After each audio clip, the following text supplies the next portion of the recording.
Out on the trails, I was surprised by this slippery little salamander. Only question is, can I catch it?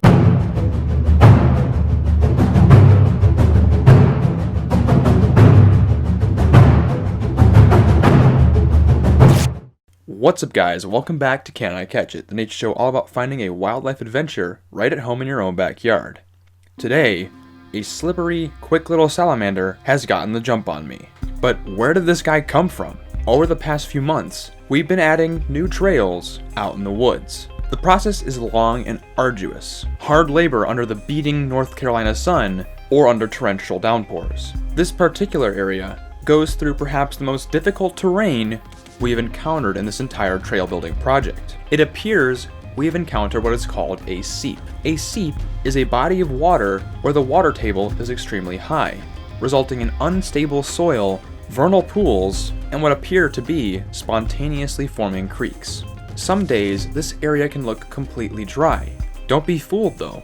As soon as you step on it, water will seep up from the ground and drench your shoe. I particularly wanted to blaze trails through this area because I knew it would be perfect for hunting for amphibians. Little did I know exactly how close I was going to get to them. The biggest problem with traversing this area was the instability of the ground.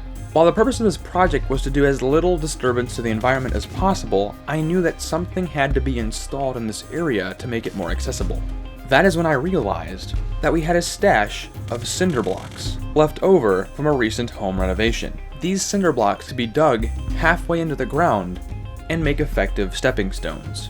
Installing the bricks was difficult and long work. Each time I dug into the ground, water would fill the hole.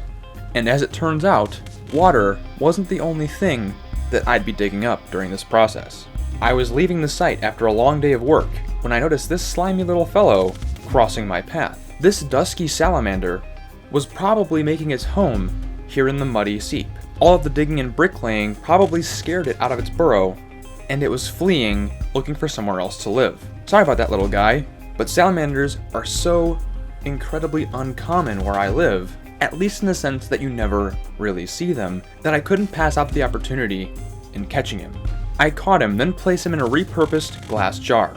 To ensure that his skin wouldn't dry out, I made sure to add some mud from the vernal pool nearby. When adding water to any amphibian enclosure, even if it's temporary, never use tap water.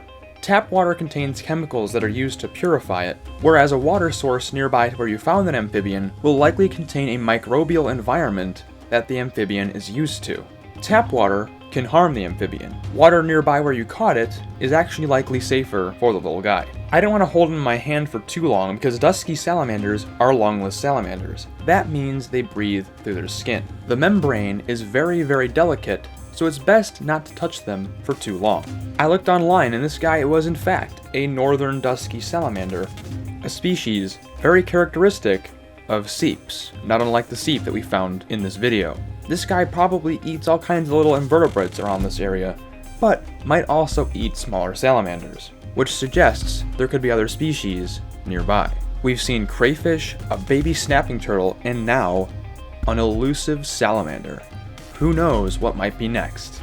I released this guy nearby where I found him, next to a brick. He was unsure at first, but then quickly disappeared under the brick, never to be seen again. What an amazing encounter, guys.